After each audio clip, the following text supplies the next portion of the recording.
fantastic things about coming to a conference like RootsTech is you get to learn something new.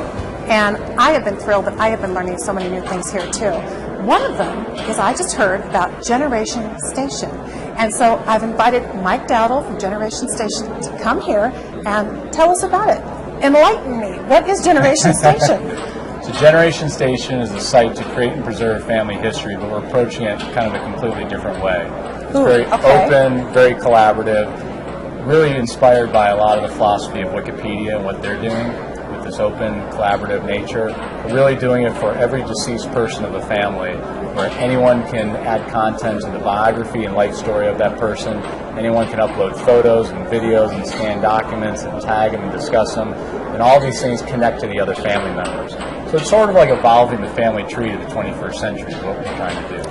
What is it centered on? Is it centered on the user, the deceased person, the tree? Yeah. Where's the focus? It's really centered on the person because, the deceased person. The deceased person, that's right. But it does connect to the family. So I can show you if you'd like. Let's look. So this is basically my account page when I log in. And so if I click on my dad here, so my father passed away in 2004, and he was really the inspiration for this because I had no way to share his life story and preserve it so that my whole family would be able to know who this person was 75 and 100 years from now. Can I stop and ask, would I be safe to assume that you're not then posting information about living people? Correct, that's correct. Okay. And I'll take you through that, how to do that. So this is my father's page right here. This is what we call the snapshot page, which is kind of a summary of all the things that you'll find on him. So we have the first paragraph of his biography here. And this is a community document, very similar to Wikipedia, where anyone can edit it. And you have to register as a free member to add any content so that we can track who's making the changes and who's making the edits to the system. So they would know who is adding information. And with one link, with one click, you can view the revision history for anyone that's touched this profile. Now the stories, anyone can add a story, but nobody can edit your story. So if you put a story on here, nobody can edit your story because it's your story about my father. Now, if somebody thought it was inappropriate, they could remove that story from the profile, and you would get a notice of why they removed it, and you can either edit and resubmit it, or just go ahead and resubmit it. Okay. So that gives you control over your story because that's your story. Then we have a media section, which has a lot of the same flavor as Facebook, that you can upload photos and videos and scan documents, and you can tag those people and describe the photos and what's in them. And this is what we think will really catch on, because if you've got 10 people in a photo and you tag them, you can then find out who the person's friends were that are in that picture. So it's going to go to their different story pages? That's absolutely correct. And then over here we have the family section, where we're linking to the mother, the father, the spouse, the siblings. And so here's my page here. And so as I said, we don't collect any information on living people, but we still show them within the family, and you can link to their social networks. So you can link to their Facebook page, their Twitter page, their LinkedIn page, because those services are doing a great job of collecting information about living people. And it's too controversial if you could edit a biography page on a living person. So we try and just connect to those social networks. Now, let me stop you there, because I know what these folks are wondering, and that is, if you're a user and you're Mike and you put your data in there, and so you're linked there as a contributor to your dad's page. That's correct. And you may have linked that to your Facebook profile, but some folks may be concerned, gosh, but my Facebook has pictures of my grandkids and it has all kinds of other information.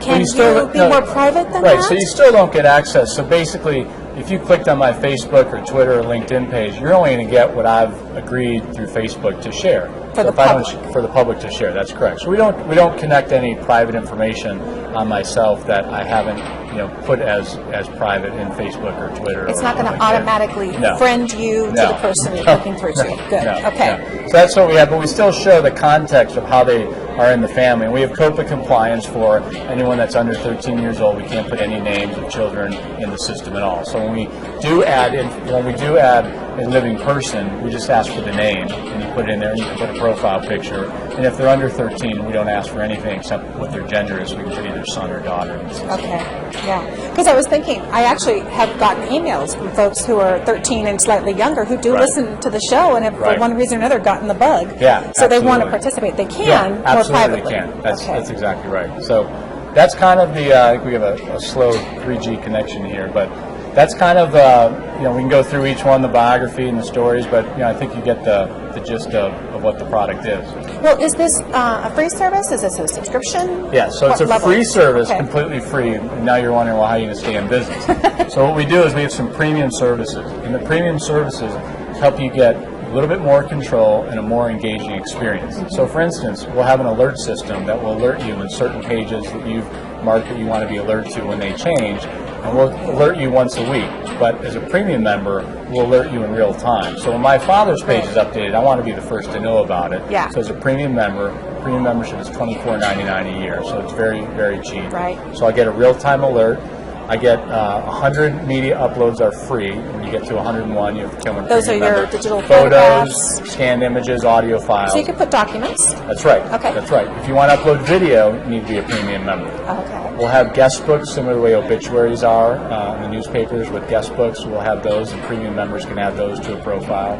And we also have what's called a draft profile. Now, a draft profile is if a living person, or maybe you have an older relative, you want to create a profile for them. And since we don't allow it for living people, Right. we allow a draft profile, which is a private, password protected, and you as the premium member control that profile. And you can ask your brothers and sisters to collaborate with you to create that living draft profile and then publish it upon the person's passing. We've had a lot of people that have told us, people that write their own obituaries, they want to have a say in what photos are shared and what stories are shared, that they want to create those draft profiles for themselves and collaborate with their spouse or with their kids. Yeah. What a wonderful way to be able to put your finger on a little bit and know That's how right. you'll be. That's right. So you said that this began because you wanted to honor your dad. That's right. How long did it take you to get this rolling, and is this a full-time venture, or is this something you No, decide? it's a full-time venture. So initially, Dad passed away in April of 2004, and I come from a big family. I've got 10 brothers and sisters, Oh, wow. 38 nieces and nephews, and a big family. So I was thinking literally there that, we've got this big family, and what's anyone going to know about him in 75 or 100 Yeah. years? Because we do such a poor job of preserving family history.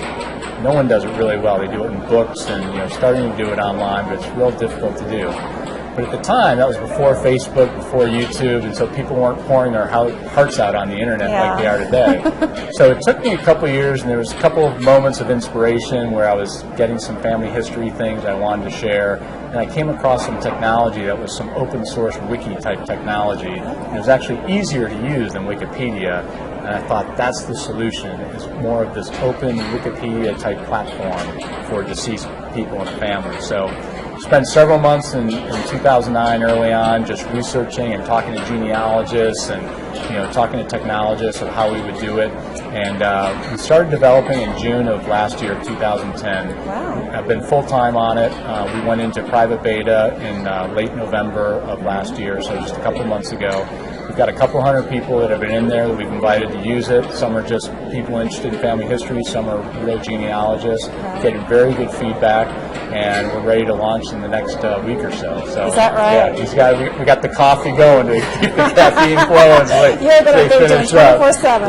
Yeah. Oh, wow. Yeah. Tell everybody what the website address is going to be. It's GenerationStation.com. You can go there right now and put your email address in, and then you'll be notified as soon as we launch to the open public. So it's coming on real soon. Really interesting. Well, and finally, I'm thinking about years down the road when this is very successful for you. You're doing it all the time, and there's a lot of content now that's been added. That's right.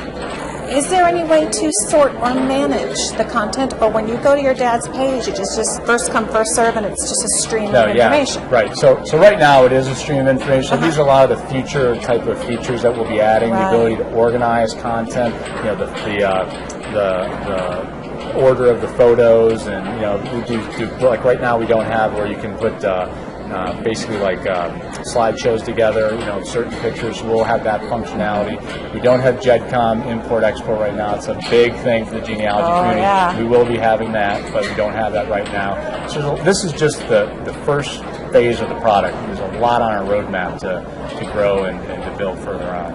I think this really offers everybody watching an opportunity to kind of step by and watch as something like this develops, because this is what's going on at RootsTech. It's that idea of people taking these ideas about family history and applying the current technology, but it's never stagnant, is it? It's just going to be a constant evolution. I mean, we want this to basically be for the mainstream public. We've made it that easy, and really to inspire people to add content about their family, because we've tried to make it so easy that even if you have one photo or one little story, you can just put it right on there with a click of a mouse. Very easy to do. You just got to start somewhere, right? Got to start somewhere, absolutely. Mike, thank you so much. I was very pleased to learn about GenerationStation. We will keep an eye on it. Thanks for having me. I really appreciate it. Thanks.